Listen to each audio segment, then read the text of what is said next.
அஸ்ஸலாமு அலைக்கும். Hi friends, எப்படி நல்லா இருக்கீங்களா? குவைத்தை பொறுத்த வரைக்குங்க இந்த ஹாதிம் விசாவில் மட்டும் போகவே கூடாதுங்க. ஷூன் விசாவில் கூட போய்க்கலாம். ஹாதிம் விசாவில் மட்டும் போக முடியாது. ஏன்னா நம்ம நினைக்கும் போது ஊருக்கு வர முடியாது. குறிப்பாக பார்த்தீங்கன்னா வீட்டு பணி பெண்கள். இப்போ ஒரு சம்பவம் நடந்திருக்கு. அப்துல்லா முபாரக்கில் அந்த பெண்மணியும் பேசி அமைச்சிருக்காங்க. அதாவது பார்த்தீங்கன்னா அவங்க பையன் உடம்பு சரியில்லாமல் மருந்து குடிச்சிட்டாராம். பாண்டிச்சேரி இந்திரா காந்தி ஹாஸ்பிட்டல் அட்மிட் பண்ணியிருக்காங்க, அதாவது கதிர்காமத்தில்.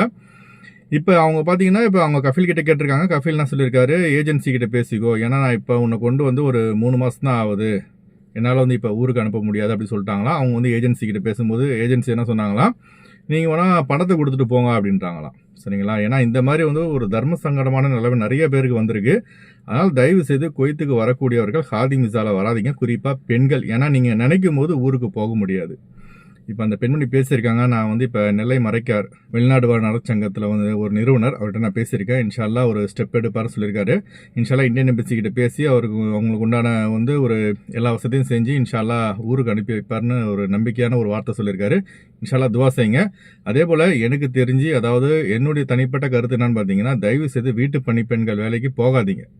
ஏன்னா மற்ற வேலைக்கு கூட போகலாம். ஏன்னா ஒரு அரபி வீட்டில் நம்ம வேலைக்கு போயிட்டா நம்ம இஷ்டத்துக்கு நம்ம வர முடியாது. ஊரில் எது நல்லது கெட்டது எதுக்கும் நம்ம வந்து அர்ஜென்ட்டாக டிக்கெட் போட்டுலாம் வர முடியாது. நிறைய வந்து அந்த ரூல்ஸ் அண்ட் ரெகுலேஷன் இருக்குது, அதெல்லாம் ஃபாலோ பண்ணி தான் அனுப்புவானுங்க. அதனால் தயவு செய்து வீட்டு பணிப்பெண்கள் கொய்த்து வேலைக்கு வீட்டு வேலைக்கு வராதிங்க. இப்போ இந்த வீடியோ பாருங்கள். முபாரக் அல்சபாலேருந்து பேசுகிறேன் சார்.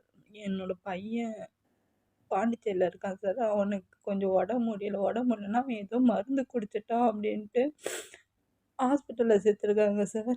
நான் இவங்க கையில் கேட்டேன், இவங்க விடலை, ஐசியூவில் சேர்த்துருக்காங்க.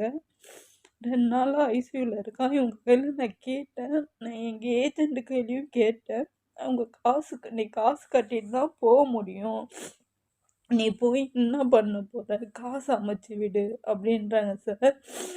நான் இவங்க கையில் போய் கேட்டேன், இவங்களும் பெருசாக எந்த இதுவும் பண்ணலை. ப்ளீஸ் என்னை எப்படியாச்சும் என் பிள்ளைய பார்க்க அமுச்சு விடுங்க.